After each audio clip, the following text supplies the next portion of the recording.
Radio check, loud and clear. Okay, you guys should be able to hear me. Thank you everyone for tuning in and welcome along to round number 18 of the Formula One season here in 2025. We are at the streets of Singapore at the Marina Bay Street Circuit, and what a race that we are going to have this weekend. What an exciting race weekend that we've got with the weather forecast. That is the big talking point that everyone has been talking about. What is the weather going to do in Singapore? In fact, I've had a few people even message me on Instagram telling me that the rain is super duper strong, super duper severe. We've got a message here in the chat saying that the lights were actually gone out in Singapore because of the amount of rain that there was. So, yeah, it's going to be really, really interesting to see what happens. Looking at the forecast, it says that free practice 1 is going to have a pretty low chance of rain. It's not going to be all that wet. Free practice 2, however, is going to be very wet indeed, and there looks to be quite the large thunderstorm on its way for free practice 2, which is always good news. And then free practice 3 and quali look relatively dry, and Sunday again it looks like it's going to rain before the start of the race. After and then it probably will not rain during the race. However, of course, as with all weather forecasts, they're all a little bit unpredictable, especially in sort of countries where you're having sudden thunderstorms. It makes it even harder to predict. So we will take all of that with a pinch of salt, and we'll find out what happens later in the weekend. Okay, the race has been declared a heat warning. Yes, it has. That is another thing. We've got thunderstorms on the way, but also we've got a heat warning declared. And Singapore and I think Qatar, these are the two weekends on the calendar that stand out to be the toughest for the drivers. Lewis Hamilton has gone on record and said before that he's lost 3-4 kilograms worth of water weight via all the sweating that you get in Singapore. And it's not just the heat.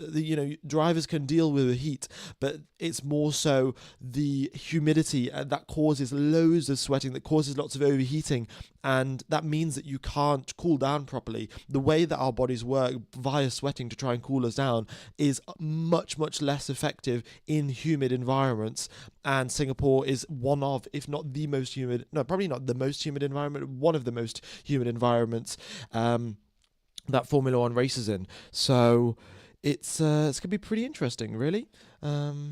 And some drivers deal with it pretty well. If we do look back to last year, Guan Yu Zhou was totally unfazed by the heat. Maybe that's something to do with how his body is genetically. Maybe it's just where he grew up when he was younger. But some other drivers like Logan Sargent, like George Russell, they really did struggle last year in the heat of Qatar and the heat of Singapore. So yeah, we'll just see how it goes. A lot of people are used to sort of the cold climate from their childhood, and then they come to Singapore, which is literally the exact opposite. Okay, let's see, what else we got going on in the chat here. F1 Gamer, is your voice okay? You sound a bit strange. Hope you're alright. I think I'm alright. My nose is ever so slightly blocked, but I do have a vague idea why my audio might be slightly different.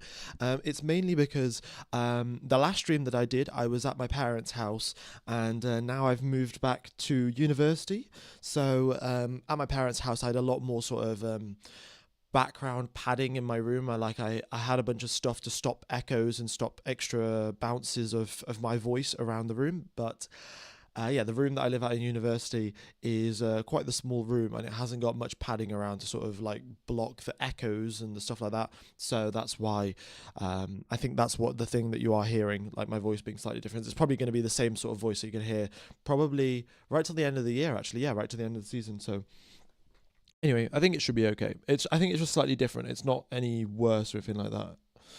Hopefully. Hello, Abdida here. Hello, mate. How are you today? I'm really looking forward to the Singapore Grand Prix this weekend in FP1. Yes, wet in FP2. Who's your favourite to win in Singapore on Sunday? Well, I still think the McLarens are going to be on top. But the thing is that Max Verstappen has just been performing at an outstanding level for the past 2 weekends in Monza and in Baku. His performances were second to none. Like, nobody could match him in terms of the pace that he had.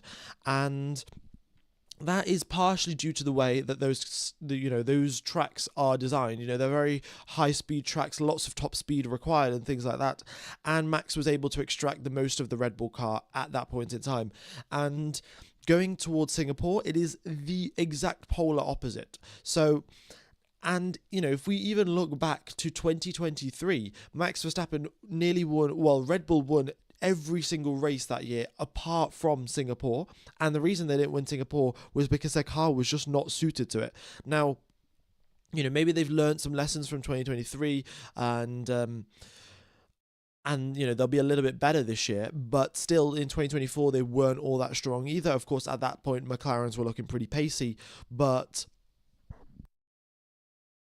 yeah, Red Bull doesn't have the best track record, and in fact, Max Verstappen has won at every single racetrack on the Formula One calendar apart from Singapore. That is it. Every other racetrack he has won at, maybe this season, maybe last season, at some point in his career, he has won a race at every other track on the calendar apart from Singapore. So, we'll see if he can do it. Maybe the Red Bull car isn't with him this weekend, but we'll have to wait and see. But one thing I do want to sort of point out and make clear, that if Max Verstappen does go on to win the Singapore Grand Prix, does go on to get pole position or anything like that, then we do actually have a reasonably interesting chance of Verstappen potentially getting second place in the constructors. Not in the constructors, in the drivers. First place is still, I think, a little bit out of reach. Maybe with the help of a DNF or something like that in these sort of wet conditions, that could help him out. But as of right now, second place is very much on the cards for Max if he wins Singapore. If not, then I think we know how it's going to go. For the rest of the race in the season, it'll probably end up on the podium here and there and be struggling for pace. But if he can win Singapore, that proves that his car can work in the lowest of downforce configurations and also then work in the highest of downforce configurations. So if they can both work like that, if the car can work in both of those scenarios, then Max is golden till the end of the season. Because the thing is that what happens in Formula One, that there are such frequent updates. Things change. Weekend in, weekend out. After 2 weekends, you've got an ever so slightly different car, which means that all of the knowledge that you gained for the setup and how to set up a car for a certain scenario in certain temperature conditions, for a certain amount of bumpiness on the track, and all of these things, these factors have to be constantly changing, constantly at play. Whereas now Red Bull have not brought a major upgrade to their car for the good part of about 7, 8, 9 races. So all of the engineers have had a pretty solid baseline, and the knowledge that they've built up on the car doesn't immediately get reset after they get a new upgrade package, because that's quite often how it works in Formula One. You gain a bit of knowledge, it's applicable for about 3 weeks, and then you get an upgrade package, and then you've got to throw all that knowledge out again and start from scratch. So I think what's happened at the Red Bull team is they've been able to sort of build up a very strong sort of foundational knowledge of this exact Red Bull car. And because there's been no upgrades, they can continue on with this knowledge, and they're getting better and better at setting it up properly, at tweaking it exactly so Max Verstappen likes it. And, that might help out and might go a long way to getting him closer to the championship fight. Okay. We raced 62 laps around here in Singapore, folks. 62 laps. Currently up on the screen, we've got the 2024 data. That will get reset with the 2025 data in about 10 minutes time or so, I think. And in 10 minutes time, we'll have the 2025 data. Hamilton went back to Mercedes. Yeah, well, no, that's just last year's data. But we'll see what Lewis can do. He's had that one astonishing lap of a lifetime, would I say, actually, of his 2018 pole lap around Singapore. That was simply incredible, and we'll see if he can replicate that success this year. Of course, I think every year since 2018 he's been trying to replicate that success, never unfortunately reaching to the same peaks that he did then. But this year he's in a new car, and the season hasn't been going so great. Maybe something can change though. What is the weather like on track right now? as of right now, I'm pretty sure it's dry. I'm watching the broadcast, but it's showing me a bunch of other stuff rather than what's going on the track right now. So I'll just look up Marina Bay weather. In fact, there are some people that are from Singapore. So, if you are from Singapore and you're in the chat right now, be sure to let me know, what is the weather forecast? What's it doing right now in Singapore? But by the looks of it if you Google it, it says that it's cloudy. So, yeah. 62 laps of racing around here in Singapore a little bit later on. We see a lap around the circuit. Indeed, we can. Where is the button? All right, there we go. All right. I think this is a good enough size for now. So, go then. All right. So, we have got the lap of Singapore. Hopefully, it's not too loud. Let me just double check the volume. Yeah, okay, that's all right. So, you continue on in towards the start-finish straight here. The main thing, the final two corners are flat, so you just run all the way to the right-hand side of the circuit here. Hit this first apex, and you've got to get a good rhythm in these first sort of three corners. So let's just rewind here. So you start braking a lot earlier than the curb here. You've got to brake from 8th gear all the way down to probably 4th gear, clip this first apex. And, that was quite a nice entry. The inside apex is quite bumpy, so the drivers don't want to be hitting that too sharply. Then you can drive all over this second curb, and then you start braking for turn number 3. And again, you're sort of braking and turning at the same time, so you've got to be careful not to lock up. And yeah, just stay within track limits. In fact, track limits isn't even a problem here. The thing that you've got to consider is just don't hit the wall. As long as you don't hit the wall at Singapore, most of the time you're within track limits. So you continue on in towards the turns number 3 and 4 and 5. And yeah, turn number 5 here. This is one of the trickiest corners on the circuit because you've got a long run here. You can see there's a DRS straight after this as well. And the main thing here, get this first apex, but then carry as much speed as you can through the corner. That's the big thing. It doesn't matter what where you brake. It's much more about carrying the speed, getting onto the power early, and kissing this barrier on the exit. In fact, it has actually been proven by the engineers in Formula 1. It's ever so slightly quicker to actually tap the barriers on the exit than it is to totally avoid the barriers whatsoever. So the drivers on their perfect, most ideal lap will have a little tiny encounter with the barriers, but that is a very, very risky game to play, as we all know. And the drivers, for the majority of free practice 1, 2, and 3, they'll all be sort of staying away from the barriers by about 10 centimeters or so. At least that they'll be aiming to do that, and then we'll see what actually happens. And yep, and then once they get to quali, they'll start pushing the limits. Through here, you got a few 90-degree corners, and then you make your way to turn number 9, and then you got another long straight here. No DRS for this part of the circuit, and then you continue on through very sort of this. It used to be the Singapore sling chicane here that got changed, and now we're going in towards this very sharp braking zone. And again, look, we've got quite a lot of steering lock on here while we're going in towards this corner, and you barely miss the sort of pillar there on the right-hand side. If I just rewind a few seconds, the drivers barely avoid that barrier, barely avoid that pillar on the right-hand side. Yeah, and you... Yeah, just skim that, brake again in a straight line. You cannot afford to mess up the entry or the exit of this corner, because you take as wide as possible entry as you can. Shift down to first gear to get an extra little bit of rotation. Then up into second gear you go, all the way to the right-hand side. You've got DRS down this straight as well. And then in you go towards turn number 14. Quite a good overtaking opportunity, actually. If a driver does make a mistake in the previous sector, you do have a good shot of overtaking through in towards 14. And then you've just, we got a few more corners that were removed here in the past couple of years. And you've just got 16, 17, and 18 left. And that is the lap of Singapore. You also do hit the barrier there on the exit. Well, I hit the barrier. Ideally, you don't hit the barrier, but... yeah, I think that's about it, really. I'll go a little bit more into detail as the weekend goes on, and we'll have more things to pick up on, where drivers crash, what the issues they're having. Okay. At F1 Gamer Bro, is there going to be rain? Is it too cold or is it too hot? If it's hot, we are done. So, yeah. So what the forecast is sort of saying is that it's hot.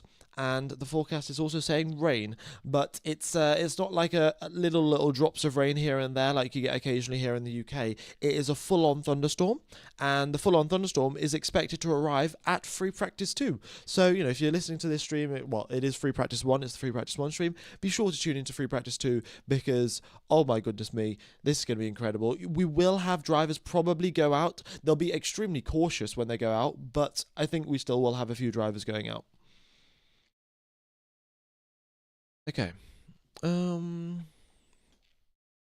you pay your internet for today? How many dropouts? Nah, I don't think we're going to be having any dropouts today. Fingers crossed, of course. But the internet connection around here is pretty good. So, yeah. For any of you that didn't tune into the streams where I updated you on what was going on with the internet, the Monza Grand Prix stream, I had internet dropouts because my internet provider was doing some maintenance work, and it took them about a week to do the maintenance work properly, so the internet was cutting out quite frequently then. And the other issue was that I was connected to some servers, like the servers near my hometown.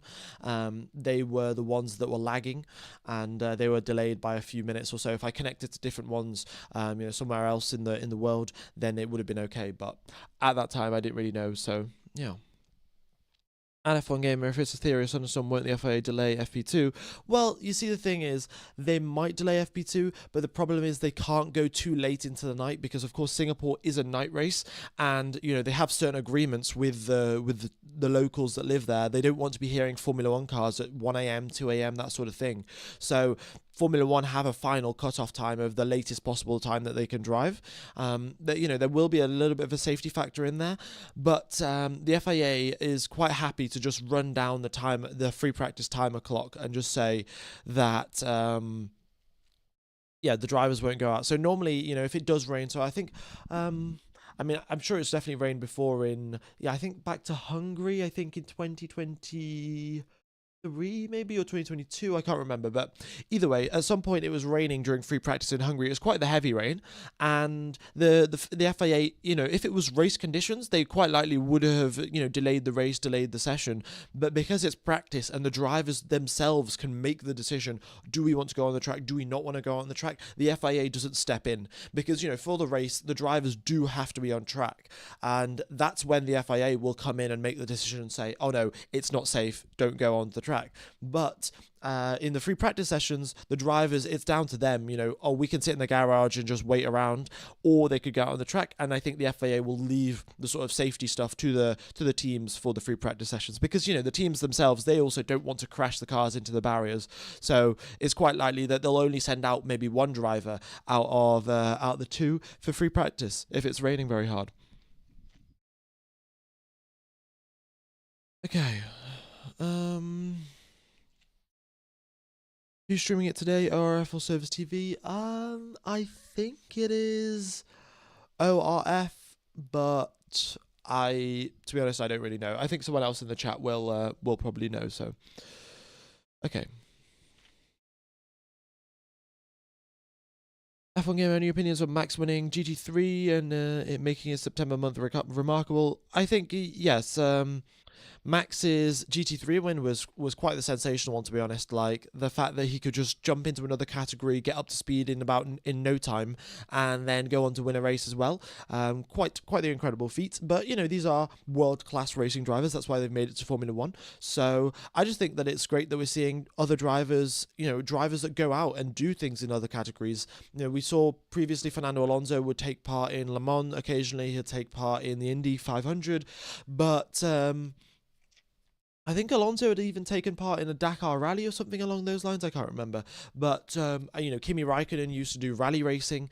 And I think it's quite interesting, actually. And I think we should have more of it, where Formula 1 drivers go to different categories and show off their skills. Because Max Verstappen, in about 2 days of training, 3 days of training, or whatever it was, did significantly better than quite a few GT3 drivers that have been racing GT3 for multiple years now.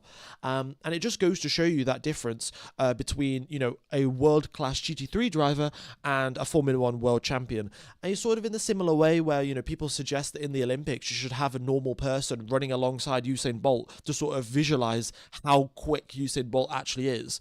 Because, you watch the Olympics on the TV or whatever, and you see, oh yeah, they run 100 meters in 10 seconds, but all of the runners run it within about 10 or 11 seconds or 9 seconds, whatever it is. So it doesn't seem that impressive. But if you compare it against just a random person, like a random bloke on the street just running 100 meters, then it would look absolutely mind-blowing that they finish it in like nearly half the time or something. So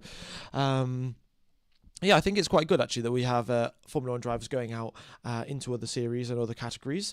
And yeah, Max is just incredible to say the least. Really, he is. Well, actually, I don't think it was Max Verstappen that won. It was Franz Hermann, wasn't it? Franz Hermann.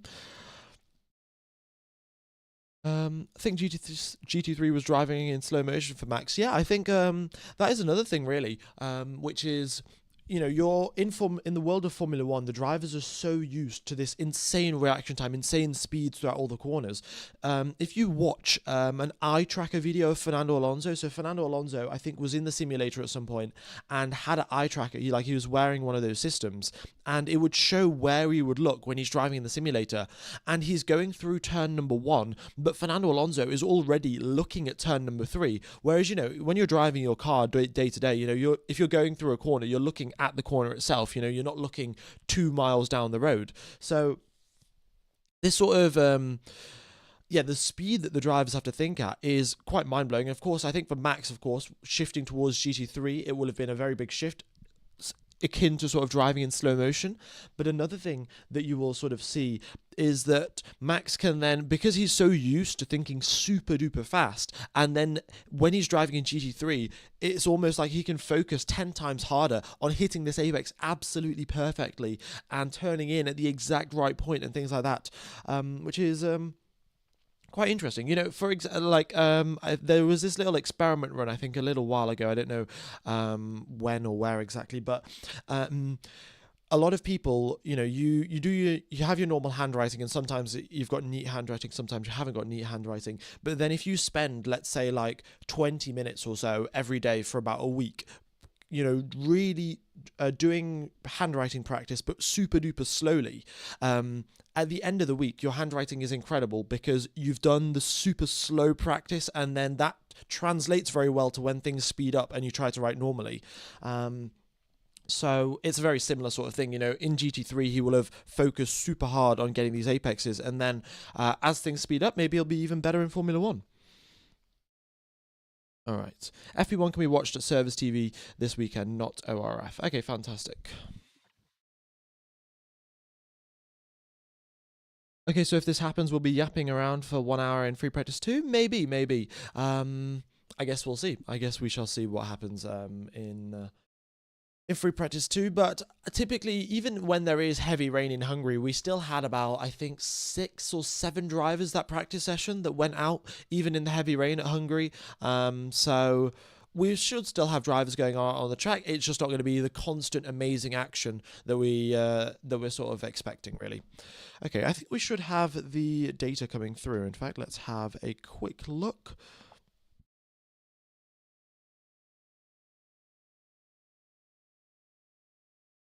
Yeah, we should have the data coming through. All right.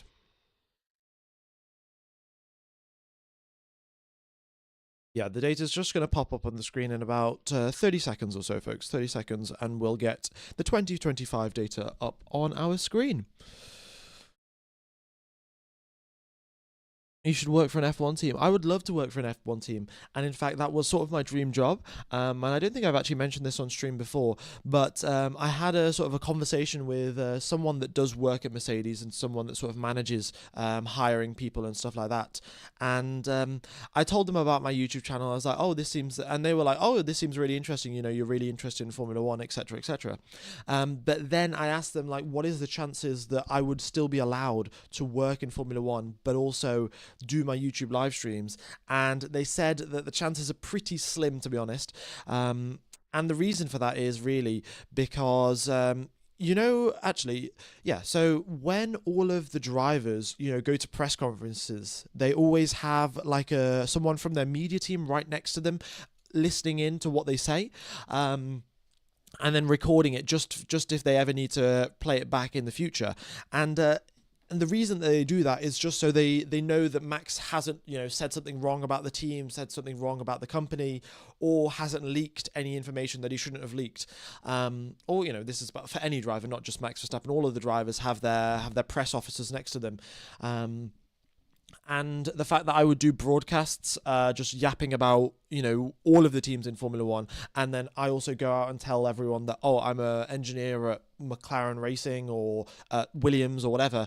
They can't sort of afford that PR stuff, so yeah, I don't know. It's sort of a PR situation, and yeah, so it's either the option of becoming a Formula One engineer and then sort of stopping the YouTube channel, or carrying on the YouTube channel and not becoming a Formula One engineer.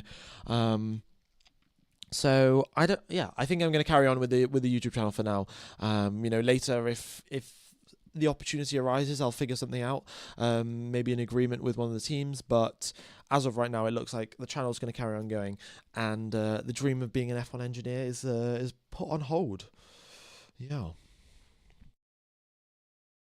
Okay, the risk of rain is 20%, folks. 20% risk of rain. Yeah, it's to protect the driver, true, as well. Protect the driver, that's another thing as well. F1 Game and Watch Your Trade. Yeah, it's mechanical engineering. That is what I'm doing at university. Hi man, how's the merch shop going? The merch shop, it's still slipstream.clothing, and it's still going all right. But the thing is, I haven't been making that many designs. I've been busy doing a lot of other stuff for university. I have to move all of my stuff down, all across the country to. So yeah, I've had a few things going on. So there are still some designs there. So if you're interested, go ahead and check it out. It's www.slipstream.clothing. But yeah, the people that have ordered their designs, they've already got them delivered and stuff, and they're quite happy with them. So yeah, good news, I'd say. Face reveal this week? Yeah, we will be getting a face reveal this week. Well, I can't say for certain, but by the looks of it, if all of you guys do subscribe once we hit 200k, I will be doing face reveal. I've got my webcam set up, so all I've got to do is press the sort of reveal button. I've got a hide button and a show button on OBS. So once we hit 200k, and once we also hit 10,000 likes on the race stream, I think on Sunday, I'll do a face reveal. Yeah. Okay. We've got 2,300 people tuned into live stream. Thanks everyone for tuning in. Be sure to hit the like button, folks. It goes a long way to helping out the channel and keeping it going in the YouTube algorithm. It's the YouTube algorithm's been a bit confusing as of lately. So would very much be appreciated, folks, if you could hit the like button and keep it going. Yeah.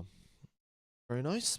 And also, yeah, be sure to subscribe. If we can hit 198k subs today, that puts us well on track to hitting 200k on Sunday, which would be fantastic. Predictions for today: lots of teams sandbagging, half push laps, and a few midfield teams trying to look good.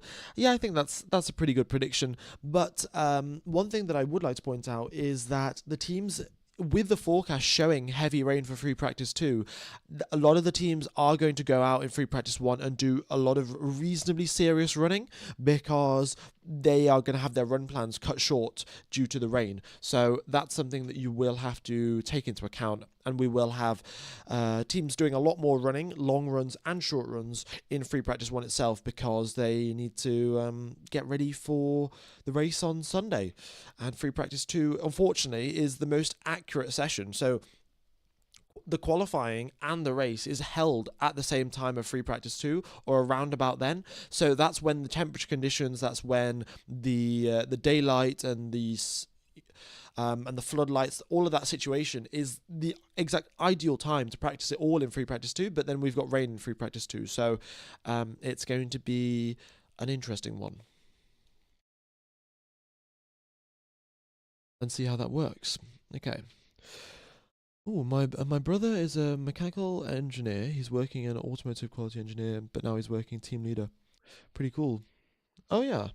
Well, I don't know. Yeah, I think with a mechanical engineering degree, you can do a lot of stuff. So, yeah, I'm gonna have to figure out what to do after university finishes, which will be an interesting thing to figure out. Becoming an adult, but I'm sure a lot of people watching have become an adult pretty successfully, so I should be okay. All right, so yeah, the drivers are in their cars. They've got their helmets on, and they're just getting strapped in now. So we'll be getting running. We'll be getting underway very, very soon. You know, just as I said, free practice 2 is going to have heavy rain, and because of the heavy rain in free practice 2, we're going to get a lot of running in free practice 1.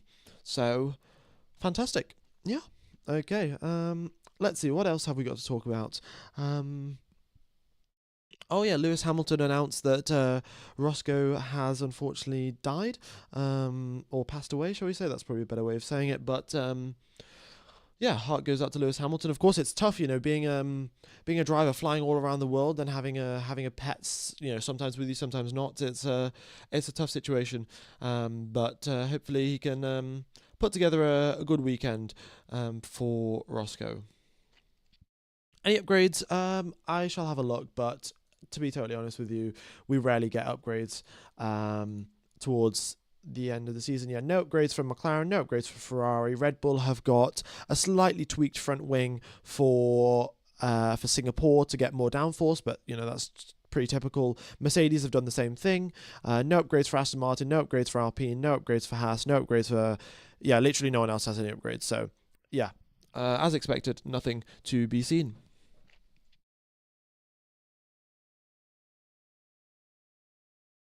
Okay.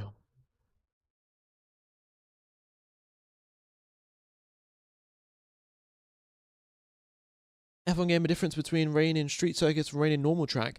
Well, so the difference between the sort of things here is that, as you can see, drivers are out on track already. They're on hard tyres. And the difference between rain on normal circuits and street circuits is the drainage. That's the big one. And the thing that happens is with all of the purpose-built racetracks, they know that drivers will be racing in the rain, and because of that, they have huge flood drains, huge storm drains in places where the circuit sort of where there's an angle, if you're going down a hill or whatever, there'll be a drain at the bottom of the hill, that sort of stuff. And yeah, in purpose-built racetracks, they have a lot of that. In street circuits, there's a lot less of that. There still is proper drainage because there would be no way that they could go racing without proper drainage. But it's a lot. There's a lot less sort of capacity inbuilt into that sort of stuff. So yeah, we'll sort of see how it goes. And the other thing in terms of rain on street circuits is just that, of course, the walls are so close, and you get puddles building up towards the edge of the track. So the way that normal roads are sort of built, I don't know how many of you even pay attention to how roads are normally built, but they're normally built where they're ever so slightly higher in the middle of the road, and towards the edges of the road, they're ever so slightly lower. So then when the rain falls, it falls over and it seeps over to the left-hand side of the road or to the right-hand side of the road. Now, the problem with that is that Formula One drivers, they are taking the racing line. They're not driving down the middle of the road. So because they're driving all the way at the edges, all the way to the right-hand side, all the way to the left-hand side, that it causes quite a lot of problems because you get puddles building up where the drivers want to brake, where the drivers want to take their exits. So that's another thing that you do have to be careful of. And yeah. Does Singapore have a lot of overtakes? Well, it used to be a circuit where we didn't get a lot of overtakes. It was a lot of strategy battle. And this year, well, not this year, for the past few years now, we've had 4 different DRS zones here in Singapore. So, in fact, one of the circuits that has got the most DRS zones on the Formula One calendar. So we should have overtaking around Singapore. It's not particularly easy, but I will definitely say that it's easier than Monaco. It's definitely easier than a lot of other street circuits. I'd probably put it on par with Let's think of a track. It might be about on par with Canada. If we didn't have all of these DRS zones, it would be pretty tough. It would be sort of more similar to Monaco. But I'd say the amount of overtakes that we get at Canada, we would get a reasonably similar amount of overtakes here at Singapore, just due to the DRS zones. But, of course, if it's raining, then the DRS zones do get disabled. So that's something that the drivers something that will have to be taken into account. Is it wet? No. As of right now, it is dry on the Singapore streets, but it is forecast to get wet a little bit later on in the day.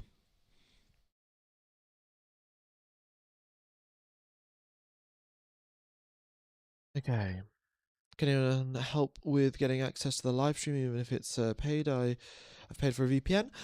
So what you've got to do is connect to a Swiss VPN server, and once you've connected to a Swiss VPN server, you Google Service TV Formula One Live or something along those lines, and it's normally just the first link to appear on Google. Will Williams be good this weekend? Well, it's a tough one to say, really. Williams is pretty good at sort of low downforce tracks, but Carlos Sainz did get a podium, and maybe things will go better for them this weekend. I don't really know. I think this weekend is going to be a tough one for them, mainly because Aston Martin are going to be strong here. Aston Martin are sort of Williams' main rivals as of right now, and Aston Martin are fantastic at these high downforce street circuit type of stuff, and with rain forecast and all of these little unpredictable things up in the air, I think Fernando Alonso is going to have a fantastic weekend. So Williams will probably be all right, but I think Aston Martin will be better, and that will push Williams probably out of the top 10, which is not where they really want to be.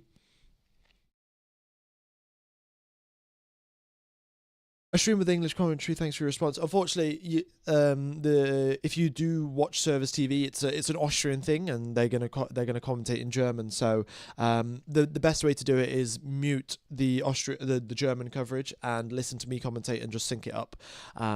And that's how most people do it. So yeah, all right. Okay, so we've got Max top of the times there, a 1:35.5 from Mr. Max Verstappen. He's only 20 milliseconds ahead of Lewis Hamilton, Lando Norris, Oscar Piastri, 6-7 tenths back. Oh, I just said 6-7 there. Anyway, it doesn't matter. Color sector meanings. They're just different colors for different sectors, really. It's sector 1 is red, sector 2 is blue, and sector 3 is yellow. Oh, there's smoke coming out of, who's that? Number 23. That is Alex Albon. There's smoke coming out of Alex Albon's car. More Mercedes power unit issues. Oh my god. Smoke out of Albon's car. Yeah, I don't know what's going on there, folks. I will put up the lap record, folks. I will put up the lap record very, very shortly on the screen. But Alex Albon has got smoke coming out of his car. He's in the pits right now, the only driver in the pits, in fact, right now. And more Mercedes power unit woes. Is it a Mercedes power unit issue? Is it a sort of a Williams chassis issue? I don't know exactly, but it's been happening far, far too often this weekend. Not this weekend, this season, to be honest. And it's still smoking away as they pull it into the garage. The garage is filling up with smoke. Surely they're going to have to push it out of the garage to make sure they don't get like carbon monoxide poisoning or whatever. Yeah, it can't be that bad. Just switch off the engine. Well, I don't know. I don't know what's going on, but yeah, Alex Albon's having some problems. Or maybe the brakes are also on fire. That might be another thing. Anyway, we've got Isaac Hadjar, purple in the first sector, looking good, looking good. All the drivers, of course, they'll be sort of pushing their limits, getting a little bit more exploratory with the way things are going, and they'll push a little bit harder every single time. Max has just taken that purple first sector away, and Hadjar's purple in the middle sector. He gets a nice little toe off collar pinto as he heads towards turn number 16, and yeah, he's just got a few more corners left. We'll see what Isaac Hadjar can do.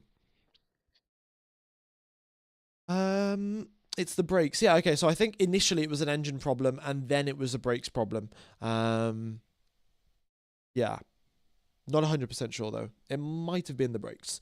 Because the problem with Albon's out of the car though, and they're still spinning the wheels around trying to clear stuff out. So you can have engine issues, and then when you come to a stop, these Formula One cars are designed to be flying around the circuit, hundreds of miles an hour, and you're meant to have loads of air blowing through them to cool down the brake discs. Hadjar also goes top of the times, which is kind of incredible, to be honest. So fantastic there from Hadjar. Piastri's also up there in third place. He's only 13 milliseconds back actually, and we've got Sainz who's 12 milliseconds back. So a gap between Sainz and Piastri of 1 millisecond, but none of that matters because Max has just gone 3/10 clear of all of them. So typically what happens with these Formula One cars is they're designed to be flying around the track at 100 miles an hour, and there loads of air flying through their brake ducts, through their engine cooling ducts and stuff like that. So when you do come to a stop at the pit lane, the drivers, the engineers have to put this dry ice stuff into the vents to make sure that stuff doesn't overheat. But if you had some sort of engine issues, maybe the mechanics just sort of forgot about the fact that, oh yeah, the brakes are going to overheat, and then the brakes got set on fire. So it is what it is. But I'm sure they won't make that again, and they'll probably have to replace the brake pads for that one. Norris is looking pretty good there in that middle sector. Look at this. It's nearly all purple there for Lando Norris. George Russell's fastest through the speed traps, actually. And then we've got Lewis Hamilton currently top of the times. And, oh, never mind. Fernando Alonso on medium tyres, of course, which are slightly quicker, goes top. Brilliant to see. And, yeah, I just said what I said about 4 minutes ago or something, that Alonso's going to have a good weekend. So, I guess it's not the commentator's curse now. It's whatever I say just becomes true. No. Okay. So there we go. Russell up into 9th position there. And here comes Lando Norris across the line. And he goes 2/10 clear of Fernando Alonso. Nice to see there from Fernando. Nice to see from Norris, sorry. Well, nice to see from both of them. But very nice lap there from Norris, and his middle sector was outstanding. Also, I should probably adjust the size of this so you can actually read it properly. Wait, let me ever so slightly cut off. There we go. All right. But yeah, you can see there Norris is 4/10 quicker than the competition in the middle sector. That is incredible. You can see there in the first and third sectors, the gap is only 1/10 between first place and second place, 1/10 or less than a tenth between first and second in the third sector, and Norris has just gone 4/10 quicker. Wow.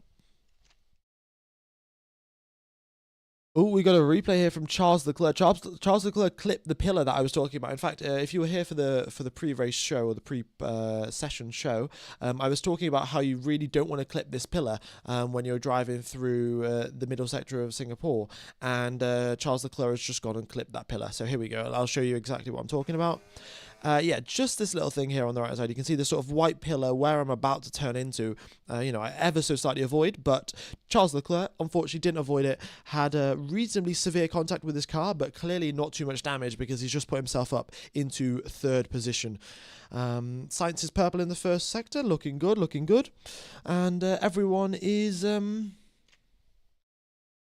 everyone's reasonably improving. And also the other thing is, it is a street circuit at the end of the day. So because it's a street circuit, there's going to be no rubbering in from previous, Le Mans racing, GT3 racing, anything like that. It's just Formula One that races here. And that's why Formula One is going to be, we're going to have a lot of track evolution in Free Practice 1. And then we're going to have a lot of heavy rain in Free Practice 2, which is going to wipe away all of the track evolution. And then we're going to have a lot of track evolution again in Free Practice 3. Sainz and Hadjar trading sectors. Well, Hadjar goes up into second, so Sainz should be looking pretty good here. He comes across the line. It's first position. Oh my goodness me. Williams are back on top, and we are only in 2025. F1 Gamer, what's the best strategy? It hasn't been announced yet. Pirelli haven't put out their announcements. They analyze all of the tyre wear that they get from the drivers and the teams. And then on Sunday, they'll put out the ideal race strategy. But I do have an update. They've increased the pit lane speed limit here in Singapore. It used to be 60 kilometers an hour. Now it is 80 kilometers per hour. So Previously, it took 24 seconds to come into the pits and to get a change of tyres. But because the pit lane speed limit has gone up from 60 k's to 80 k's, it's now only going to take 18 seconds. So that's 6 seconds saved within a pit stop compared to last year, which should help out two-stop strategies. We're still yet to see, if Pirelli says a two-stop is going to be the quickest, but let's find out. All right. Piastri goes 10th quicker, but Fernando Alonso is having none of it by the looks of it. Purple in Sector 1, purple in Sector 2. And, Fernando Alonso looks like he's on a mega lap. Of course, he's still on those mediums, which are quicker than the hards by about 4 or 5 tenths. But regardless, that is still some solid pace from the Aston Martin team. Purple in all 3 sectors. P1 for Fernando Alonso, 6 tenths clear of Oscar Piastri. Looking good indeed.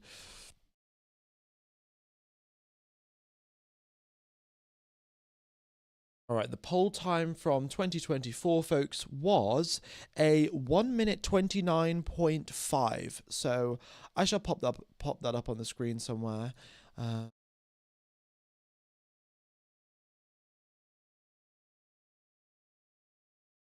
Was a 1 minute, from Lando Norris. Lando Norris got pole position last year.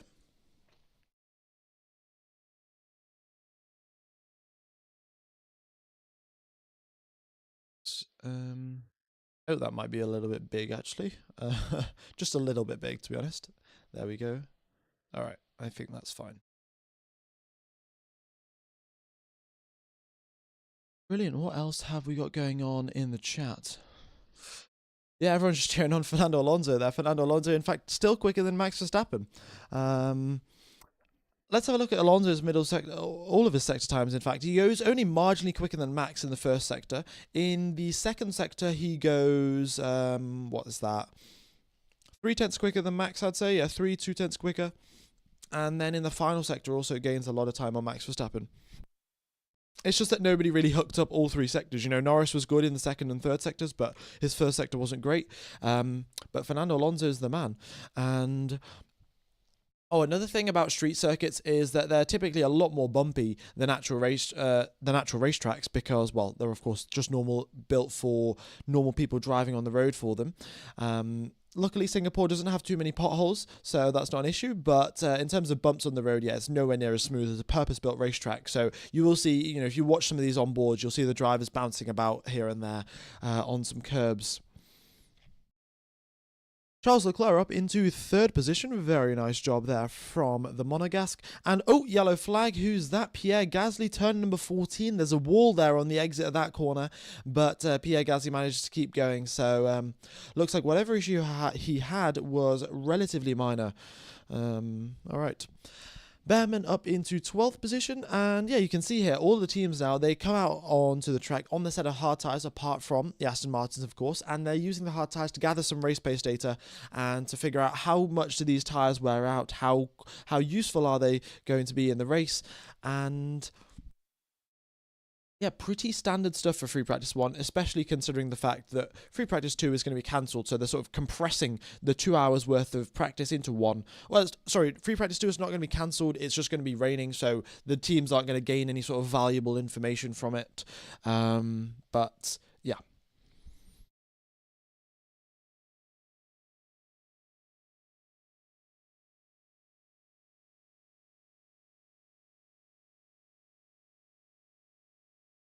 Carlos Science said Vegas was a very bumpy track, especially the manhole cover area. Yeah, I mean, it happens really, and Las Vegas, of course, is again another street circuit.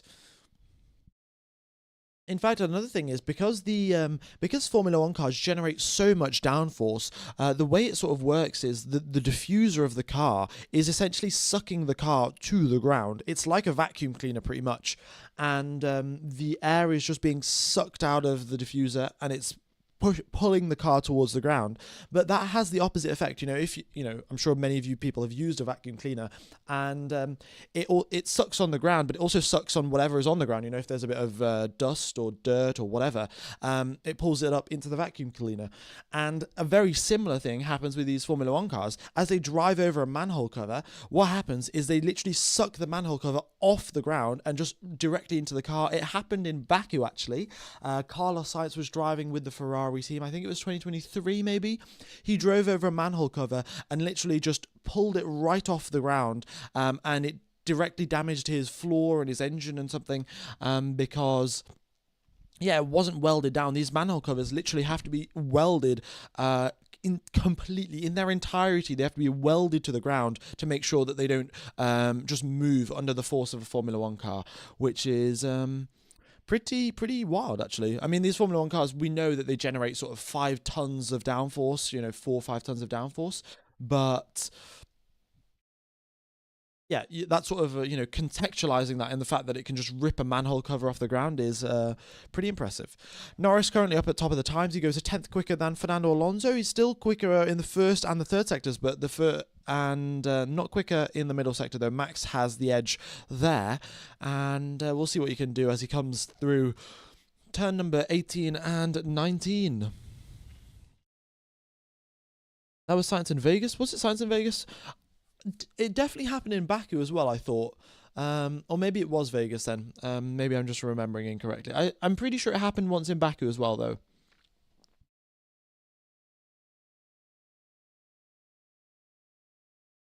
But I don't really know. I've been commentating for a long time, and it's been... Oh, it was Williams. It was Williams in 2019. There we go. So it was Carlos Sainz in Vegas. It was Williams in 2019 where George Russell's car got damaged because of a manhole cover. There we go. Charles Leclerc up into 4th position. Nice job there. And look at this. The top 4 very, very close together as well. 1/10 of a second. Of course, we're only 20 minutes into the weekend, so we can't read into this too much. But it's good signs here. Good signs.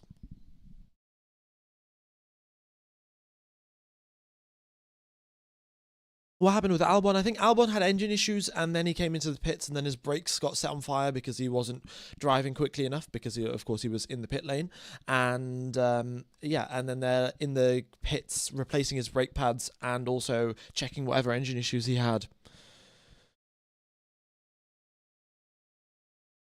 F1 Gamer, do you remember the Daniel Ricciardo lap from 2024? Indeed, I do. Daniel Ricciardo has got the fastest ever race lap recorded around Singapore, and he got that in 2024, where he stole an extra point away from Lando Norris, who was going on to win that race, and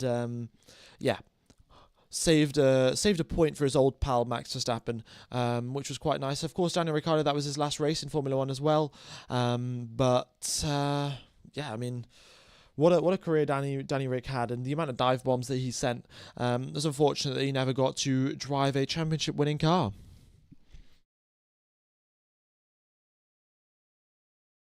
Okay. What else have we got going on then, really? Not all that much. We've had a reasonably clean session so far. A couple of drivers having a few encounters with the barriers, but nothing major, shall we say? Yuki made a mistake. He's going to go again. Yeah, I mean, Yuki is a little bit off the back of Max. Well, I say a little bit. He's 1.5 seconds off the back, but no, he should be all right to make some more gains.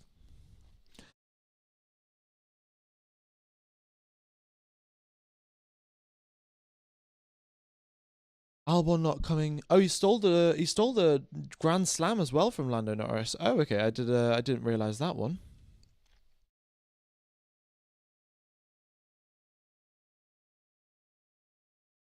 The odds for Max Verstappen getting a championship are, in Max's words, either 50%, either he wins or he doesn't. Yeah, Max Verstappen. Honestly, I've started to love Max Verstappen's interviews. Some of his answers. It was like, one of the I think it was a journalist asked him a question like, "Oh, when you look back on 2025, would you say it's one of your best Formula One career, one of your best years in Formula One?" And Max just said, "Oh yeah, when I'm older, I think I won't think about this stuff, and I'll just be thinking about something else." Like, yeah, pretty pretty cold answer there from Max Verstappen, really not caring. And Singapore Crashgate 2008. Yeah, maybe we'll have something like this. Flavio Briatore is back. You know, he's back. He's driving. He's not driving. He's team principal for the Alpine team. So are they going to repeat what they did in 2008? Russell said 100%. Yeah, actually, I think they had a press conference. It was Lando Norris. I think it was. I can't remember who it was. Maybe it was Bortoletto, and then it was Russell, and they asked all three drivers. They say, "Oh, what percentage chance do you think that Max Verstappen wins the championship?" While Lando Norris was in the room with them, which is quite the interesting question. But George Russell just had one look at Lando Norris and just stared at Lando Norris, and then said 100% chance that Max Verstappen wins. So George Russell is just trolling right there, does not care. And of course, these media interviews are quite the funny things, to be honest, most of the time. Okay. What tyres do we think will go on the cars next? Well, I think they'll do their hard tyre runs, and depending on how much time they've got left, they will either jump immediately onto the softs to do some soft tyre runs, or it's going to be the mediums. They're not going to go out on another stint of hards because they just don't have enough set of tyres. So, yeah. Oh, Tsunoda improves actually. Great job there from Yuki Tsunoda. Is only 2 tenths back there from Max Verstappen. Good to see from the Japanese driver, who is a little bit up in the air. Where is he going to drive in next year? You know, is it going to be Isaac Hadjar driving in 2026? Is it going to be Yuki Tsunoda? Still undecided. Well, yeah, I think it is still undecided. So, I don't know. Let me know what you think, folks. Is it going to be Isaac Hadjar? Is it going to be Yuki Tsunoda? Who is going to be driving for that number 2 Red Bull slot in 2026? Any upgrades for the cars this weekend? No, absolutely not. No upgrades whatsoever. We've got some minor tweaks, and when I say minor tweaks, it's literally just a slightly different front wing that they manufactured.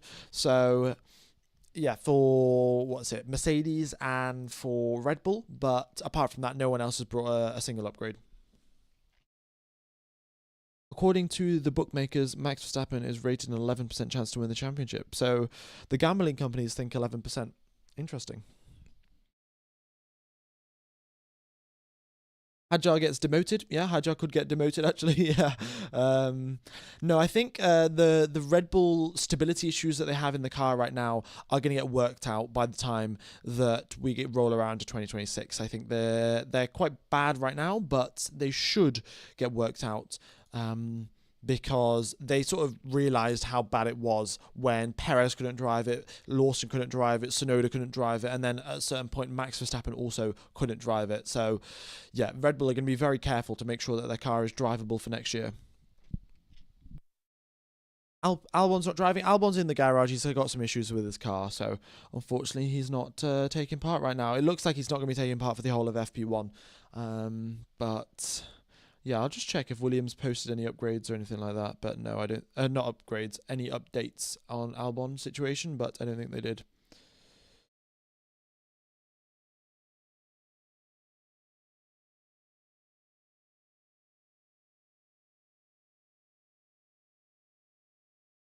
Yeah, so we've had the first set of runs there. You can see most drivers did about 10, 12 laps on those tyres. Some cool down laps, some hot laps, but they've got a good feel for the circuit. Got into the rhythm of stuff as well, and they'll be coming into the pits shortly. Any of the drivers that are currently still out on track, they'll be coming into the pits, and they'll be starting run plan number 2. You look at Alonso, he's P4. Yeah, I mean, honestly, really nice job there from Alonso, but you do have to take into account those medium tyres, of course, are slightly quicker than the hards. So once you take that factor into account, he's probably getting dropped down to probably 6th or 7th. But, of course, we don't really know these fuel loads, so it could be anything. 4 DRS zones. Yeah, we have got 4 different DRS zones here, which helps quite a lot in the overtaking.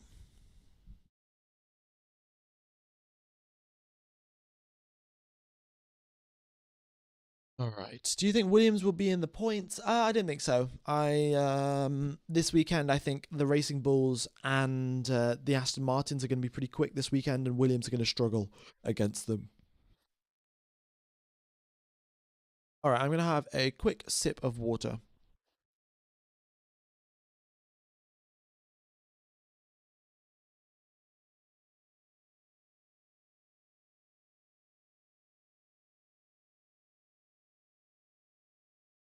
The purpose of practice sessions is to help tune the cars, see how fast your laps are get. Yeah, yeah. It's really just a sort of learning experience for the drivers. Of course, they've driven here, 1 year ago? And yeah, the main job really right now is to get back into the flow of things, get back into the rhythm of this Singapore street circuit, and yeah, set themselves up for a solid weekend ahead. Time of qualifying tomorrow, I'm pretty sure qualifying is going to be, yeah, so you can see the timer there for free practice 2. It says 3 hours time, 3 hours and 1 minute. That is the exact same time qualifying will be starting tomorrow. So wherever you are in the world, if you go forward 3 hours, that is when quali is starting tomorrow.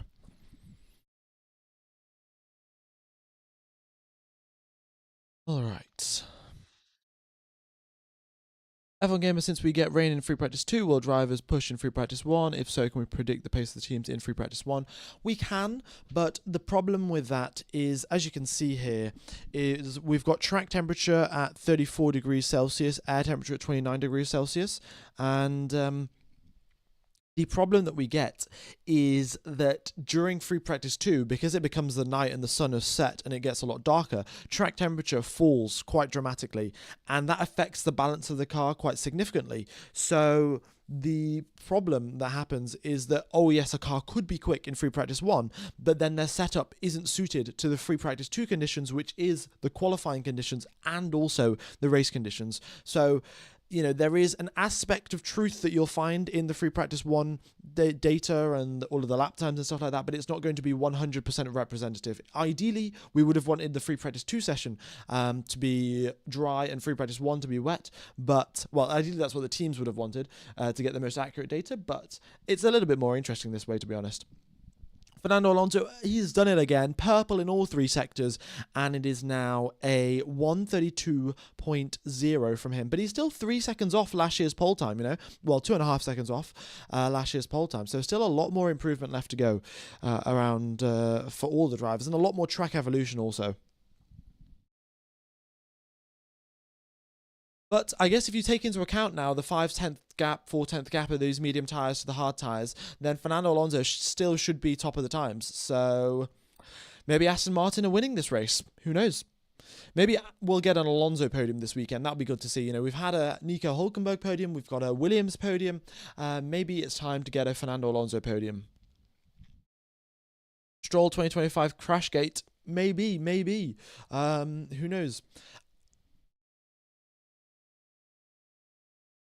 This and Monaco or Alonso's tracks. Yeah, Monaco, I mean, oh, wow, okay, never mind. Williams are looking really good as well. But these are, of course, fresh medium tyres you can see here for Carlos Sainz, whereas Alonso's were 11-lap old medium tyres. So take that into account when you look at the times. But yes, Alonso is Monaco, one of his best circuits.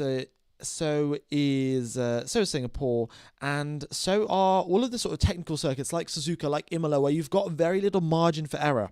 That's something that really does define Fernando Alonso. When there is very little margin for error, Fernando Alonso will be there. If there's, a bit more margin for error, other drivers get close to Alonso because there isn't as much risk as pushing as hard. But Alonso, knows his capabilities very well. He knows his car very well. He knows, I'm going to do this. I'm going to brake at this point. I'm going to turn in at this point, and I'm not going to hit the barriers. He's got that confidence. He's got the experience to have that confidence. And because of that, he can, just push extremely, extremely hard and not make all that many mistakes. So, yeah, incredible there from the Spaniard.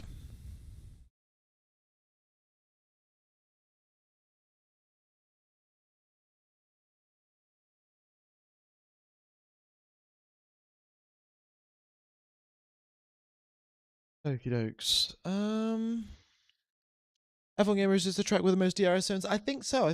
Yeah. Oh, Stroll's out on softs. Let's go. All right. So that means Alonso will be coming out on softs soon as well. Good news. Good news indeed.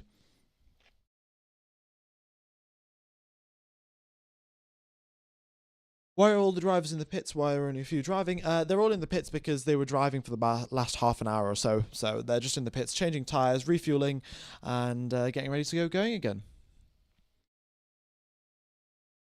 Spain is invading Singapore. Yeah, we got 2 Spaniards there on the top of the grid.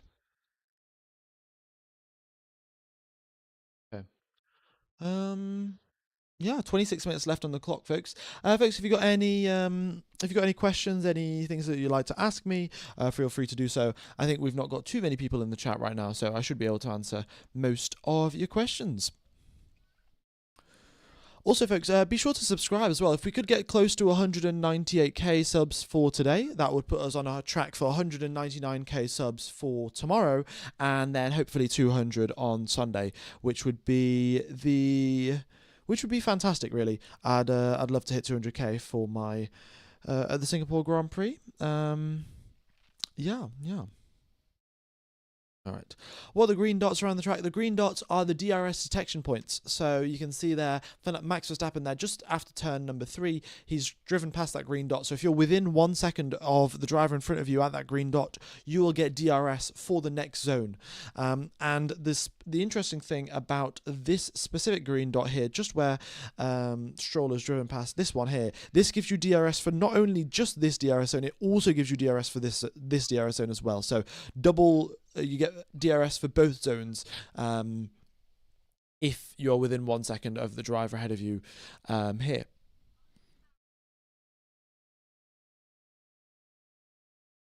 Can you explain the various dots and stripes? Yeah, all of these stripes here, these are all the DRS zones on the circuit. So you've got one down the main straight, one down the back straight, and then these two have been added in the past couple of years to aid overtaking. Can you do a track tour and drive around? I will do indeed. Do you think Leclerc can get a podium? I mean, if he has a good quali, then yes. But it depends if he has a good quali. What are your thoughts on not having special liveries? One of the favourite ones at Singapore. I mean, it'd be nice to have some special liveries, especially if you have some sort of reflective liveries. The reflective liveries around the sort of floodlights of Singapore look incredible, and I think that would be, if a team was to do a reflective livery, then Singapore's a track to do it at. Exoteric's been a member for 13 months. Oh my goodness me! Thank you very much, man. Very much is appreciated. Okay. F1 Gamer, where'd you get the lifetime data from? I get it from this thing called Multiviewer, but you do need the official F1 subscription for it, F1 TV subscription, to actually use Multiviewer. And I can use it for commercial reasons because I have an agreement with the people down at Formula One. Yeah. They let me stream on the channel as long as I don't show any of the footage and just do my own broadcasting. And yeah. They don't have too many problems because I think it sort of just helps the sport, doesn't it? Helps more fans that may not have the funds to buy ESPN or Sky Sports or whatever to listen into Formula One and get more interested. So. Yeah. All right, we got Norris purple in the first sector. Leclerc was momentarily purple in sector 1 and 2. But here he comes out of the final corner. What's it going to be for the Monegasque on a set of soft tyres? Up into first position by half a second. Good job there from Charles Leclerc. First quick lap. Okay. Who do you think will get pole? I mean, it's a little bit early to say that, to be honest. Leclerc is, definitely showing off, I'd say. But we're in the 131s now, and we're getting close to last year's pole time. I shall take you through an onboard lap of the circuit, just as you asked, folks. Let me just make this ever so slightly smaller so it doesn't cover too much of the screen. All right.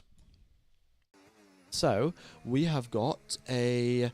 Oh, this is halfway through the lap. Let me start it from here. Okay, so you come out at the final two corners. You're just trying to get a nice run onto them, start-finish straight here. Open your DRS zone, and you can brake actually half your car on the track, half your car off the track, because this part of the circuit actually does have a reasonable amount of grip in dry conditions. I'd like to point that out. This sort of like half painted, half asphalt on the right-hand side, so it's reasonably grippy, but as soon as it starts raining, this is not grippy whatsoever. It's the exact opposite. It's the most slippery thing you've ever seen in the world.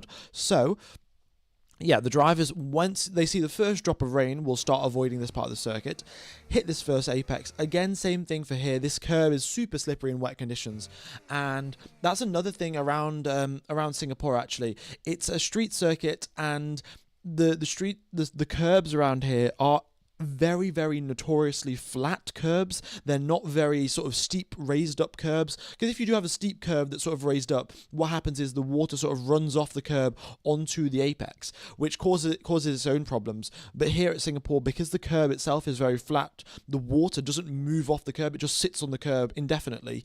And that means if you touch the curb, you spin. So, the drivers have to be super duper wary of that. You continue on through turns number 3. Go as close to the barriers as you can. Turn number 4 is a little kink in the road. Turn 5, though, this one here, super duper important to get a good slingshot. Carry as much speed as you can. Tap this barrier here on the exit because it is actually quicker to just tap the barrier. And then you continue on in towards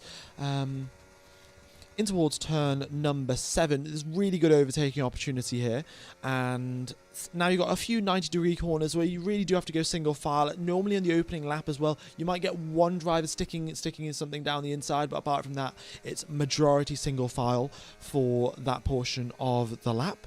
And now you're getting towards the middle sector here through the very tight and twisty turns number 11, 12 and 13. Again, as I said earlier, avoid this little pillar here on the right hand side. So Charles Leclerc in fact clipped this pillar here and didn't damage his car, thankfully, but got away with it. And yeah, you just want to avoid that. Get a super duper good exit here because the DRS zone is very early in the traction zone, so it can actually gain you a lot of lap time by getting good traction. And then again, all the way to the left hand side, all the way, you're basically touching the hashtag Singapore Grand Prix barrier because it gains you all the more lap time. And then yeah, there's a few more corners left. These are your standard sort of corners. You're not really getting overtakes through here, just trying to stay as close as possible so you can get a good run in through towards turn number 1. But that's about it. Doesn't tapping the barrier cause suspension damage? Well, so in qualifying, when I say that the drivers want to tap the barriers, this is specific to sort of qualifying. During the race, of course, they don't. But how it works is the rear suspension is a lot stronger than the front suspension. And the drivers, ideally, if they are going to be hitting the barriers, they only want to be hitting it with the rear suspension. Because the front suspension sort of has to rotate and also turn the actual front wheels to make the car turn. It's not as strong because it has to move, but the rear axles are pretty solid. And if you do tap your rear axle on the wall, it does cause a little bit of impact, a little bit of damage, but it does gain you a pretty solid amount of lap time actually. And it's ever so slightly quicker to actually touch the barriers through a few of these corners. Of course, it's not expected that you should do this every single lap, but on the occasional, your final run at Q3, you might as well take that little risk if you can place your car that perfectly. Okay, pull up the Ferrari meme. Oh yeah, I mean, well, I don't actually know where it is. Let's see, is this the Ferrari meme? Yeah, there it is. There we go. All right. Fantastic. Ferrari back on top. We'll see how long that lasts. But Norris has set his lap time. He's doing pretty well. Now I'll make this small again. All right. Yeah, Norris set a lap time and he was still 4/10 off the back there. Charles Leclerc, just incredible lap from him. Lewis Hamilton's also on a flying lap. We'll see what he can do now. Wall riding like it's NASCAR. Yeah. I did actually watch that video. I don't know if you folks have seen it, but there was this circuit somewhere in NASCAR where the drivers, of course, have to turn to make their corner. Have to brake, sorry, to make their corner. Obviously, you have to turn as well, but they actually have to slow down. And one driver was just like, oh, no, I'm not going to turn. I'm just going to wall ride all the way around the outside and just had his foot flat to the floor and used the barriers to gain about 4 or 5 places on the last lap of the race, which was kind of incredible. And they banned it after that, but they still let him keep his positions, which is, I think, quite nice of the NASCAR version of the FIA or whatever. Okay. You have a sim racing setup for those lap videos? Yes, I do. Well, not currently with me right now, but at my parents' house, I do have a steering wheel and pedals and stuff like that. So I've recorded all those laps before I've come down to university. So yeah, these laps are all pre-recorded from about a month ago. Oh, Hamilton as well is up into fourth position there, half a second back off his teammate. But good to see that from Lewis. So yeah, I do have a sim setup. It's not like the best setup or anything, but I got it for about $100. No, probably $120 or something, £90. Um, yeah. Ferrari doing a glory run, yeah, pretty standard stuff to be honest. Pretty standard stuff from Ferrari. I don't know if it was a glory run. I think maybe Charles Leclerc just put together a really good lap. He does that occasionally. I know he's purple in the first sector again actually. So maybe Charles Leclerc is just having a fantastic weekend so far, just really in the flow of things. And actually, never mind. He backed out of his lap. So yeah. Next weekend is a sprint. Actually, next weekend is a sprint.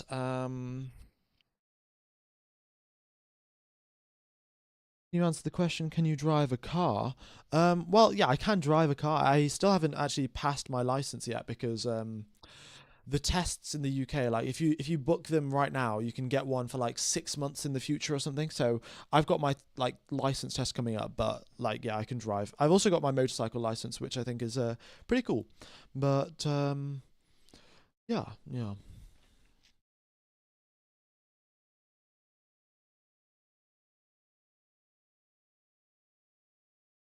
Max Verstappen, here he is then. What's it looking like for him? Currently going through the middle sector. Looking pretty quick, actually. Oh wait, no, he is he on a slow lap? Max is on a slow lap. His previous lap was pretty good actually. Second position for him, only a tenth back from Charles Leclerc.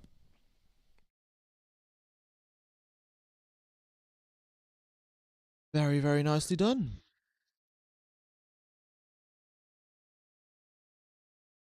I'm gonna have a quick sip of water. I'll be back in a sec.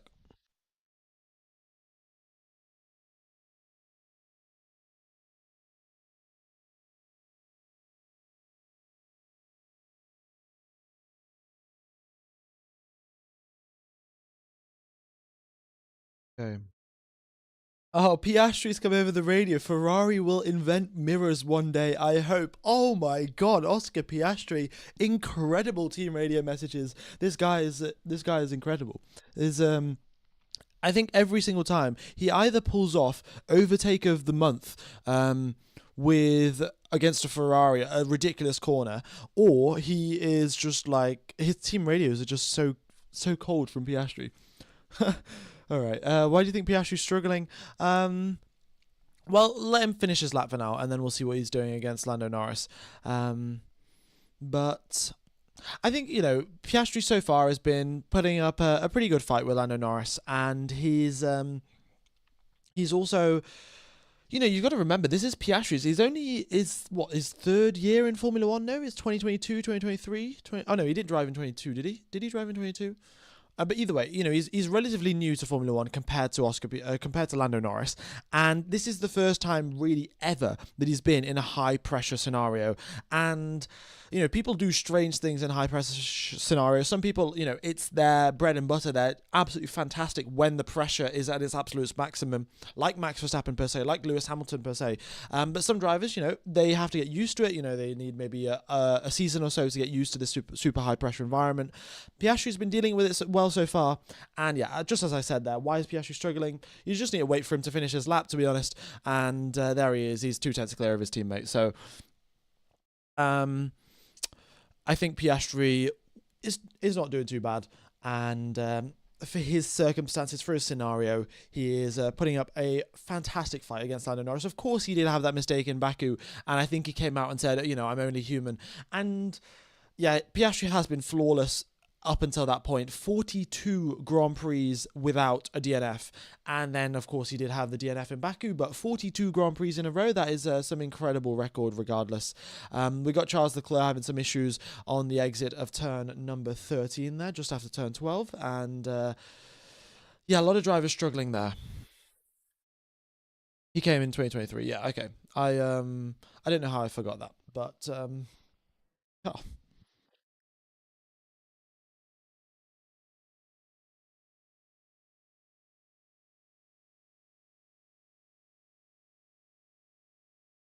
all right.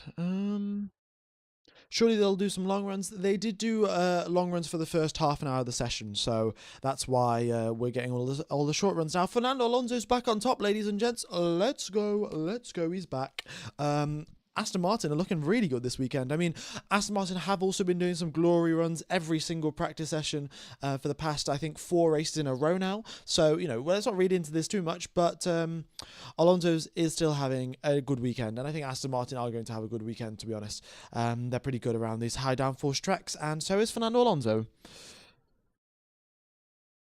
Everybody sub, we need him to do a face reveal. Well, you know, we have still got, 479 subscribers left to hit the subscriber target for today. So, folks, you know, if you are enjoying the coverage, haven't subscribed, then be sure to do so. I commentate all the practice sessions, all of the qualifying sessions, and all of the races in Formula 1. I think the last one that I missed was probably back in 2023, maybe. I think I missed 2 races in 2023, but apart from that, I think I've been getting most of them. So yeah, be sure to subscribe. It goes a long way. And David Patrick, thank you for gifting memberships. That's very much appreciated there. And it looks like WonkDonk38 has been given that membership. But thank you very much, David. And for helping out the channel. All right. What is the Glory Run news of Formula 1? Glory Run is essentially a run to put yourself top of the times for the headlines to grab onto. It happens quite often in sort of pre-season testing, where you'll get, you know, a team that may not be the quickest in the pack. What they'll do is, so normally in pre-season testing you have day 1, day 2, day 3. Day 3 is the only day that you really get quick runs coming through, and maybe at day 1, you know, you'll get a team like, say, Sauber or Williams or something. What they'll do is they'll just put on a set of soft tyres, put really super duper low fuel, and just go out and set the quickest lap time that anyone's seen for that pre-season test so far. And then all the headlines are going to be about them. And essentially, yeah, it's just sort of a marketing gimmick. The teams go out and do a quick lap at the start just to put themselves top of the headlines. Because, yeah, I guess they want to be the top of the headlines for whatever reason. I think Lawrence Stroll, you know, Lance Stroll's dad, is trying to sell a portion of the team. I think he owns the majority of it now, but he's trying to sell, I think, maybe like 10% or something to someone. And because of, you know, if Aston Martin are top of the headlines, you know, quite frequently, then it does better to, you know, sell for more money, that sort of stuff. So I think that's why why Aston Martin have started doing glory runs in the past couple of races. Do you also stream sprint races? Indeed, I do. It's also to do with sponsors of favor, because it just gets them up in the headlines. You know, you can see I think Cognizant are the biggest sponsors of Aston Martin right now. It also gets Aston Martin up in the headlines as well. So yeah. What is the meaning of track clear? It just means that the drivers can, there's no hazards on the track, so they can drive however they want, you know, quickly, slowly, whatever they want. You know, if it says there's a yellow flag, then there's a hazard on the track, and they have to slow down as per the rules. DRS zones are the green stripes, yeah. All right. F1 Gamer, what are your quali predictions before FP1 ends? My quali predictions: Fernando Alonso on the front row. We've got one of the McLarens is going to have a crash in quali, and I also think that no, I mean, these are just some ridiculous predictions here, to be honest. George Russell's going to be in 4th position, and I think the other McLaren is going to be on pole. That's my prediction. Why not? I don't know. Qualifying is the forecast doesn't say it's going to be wet. I just checked the forecast. So it looks to be cloudy for the entirety of Saturday, but for Friday, which is today, it's going to be raining in a few hours' time, which is when Free Practice 2 starts. So as you can see there's a timer, 2 hours and 37 minutes till the start of Free Practice 2, and that is when we've got rain forecast. So it is good news. All right, 7 minutes and 30 seconds left on the clock. Pierre Gasly improves up into 13th position. Albon has been out for the entirety of FP1. He has some engine issues and then also a brake fire. So Albon is out of yeah, out of FP1, hopefully they get the car repaired in time for free practice 2. But yeah, Singapore's not a circuit ideally where you want to have less practice because, yeah, there's very little margin for error. You need a good rhythm, and yeah, you need to build that rhythm up slowly. You can't just go head first because it often results in crashes.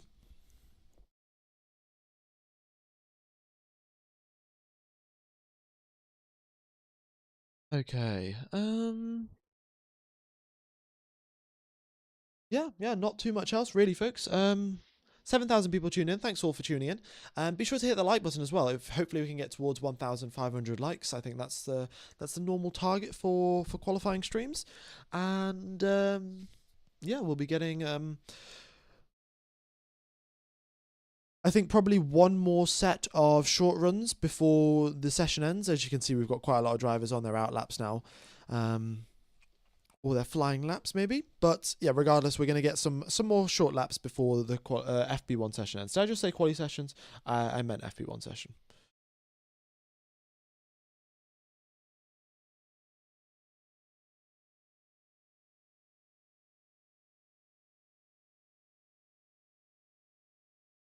Is the tire deg rough around here?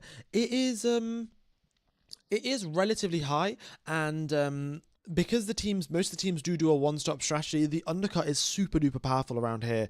I think if I remember correctly, 2019 Seb Vettel gained 4 seconds worth of lap time on a undercut. On his outlap compared to Charles Leclerc or something ridiculous like that. So yeah, you do gain a lot of lap time for undercutting, and that's normally at circuits where tire wear is pretty high. So yeah, Singapore is reasonably rough on the tires, and that's the big factor to that is not that it's a super high speed track or anything like that. It's mainly just because it is so hot. Track temperature currently 34 degrees Celsius. Normally, it's not this cloudy in Singapore, and you have a lot more sun shining, and because the sun's shining, you get the track up to 50 degrees Celsius or so. So that's the main cause of tire wear typically around Singapore, but we'll see how it goes.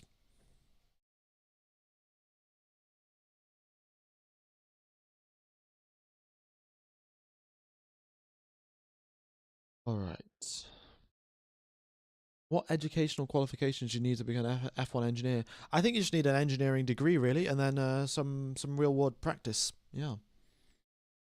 How much time goes into the pits? Well, this weekend, Pirelli have actually. Not Pirelli, sorry, the FIA have increased the pit lane speed limit, so it's gone from 60 kilometers an hour to 80 kilometers per hour, and that means that the drivers spend 18 seconds in the pit lanes rather than 24, what they did last year. So they spent 24 seconds in the pits last year. This time, only 18 seconds. So it saves you quite a bit of lap time.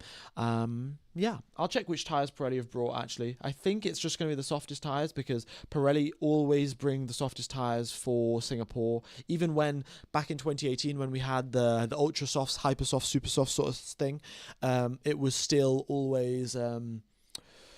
we always had the softest tyres for Singapore, so it must just be the same, I think, this year. So it'll be C5, C...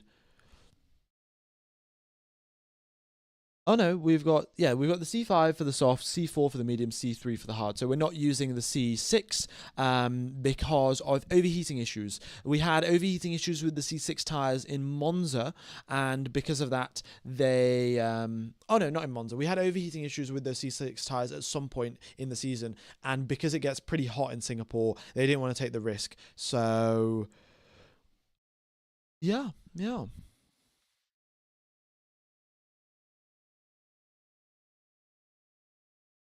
Then, folks, do you think Piastri finishes ahead of Norris this weekend if he wins the championship? Well, I'll have a quick look at the driver's standings. In fact, let's bring them up. There you can see 324 points there. I'll make this episode slightly smaller. But 324 points there for Oscar Piastri, 299 there for Lando Norris, and Max is 255. So 25-point gap there. I'd say, it definitely improves his chances because, every single race that goes away, that's less chances for Norris to gain points. Of course, there are a few races left with sprint races, so that adds to the points total. But, yeah, it's...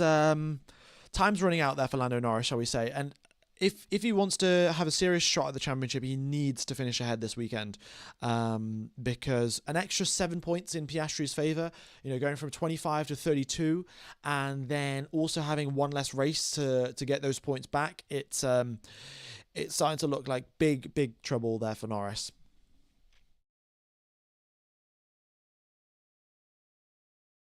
Okay.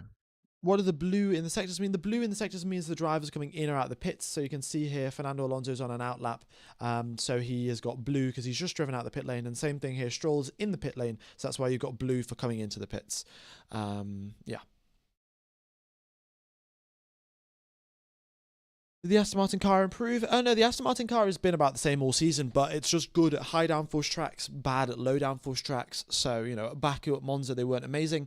But here in Singapore, it's a very high downforce track, very similar to Monaco, actually.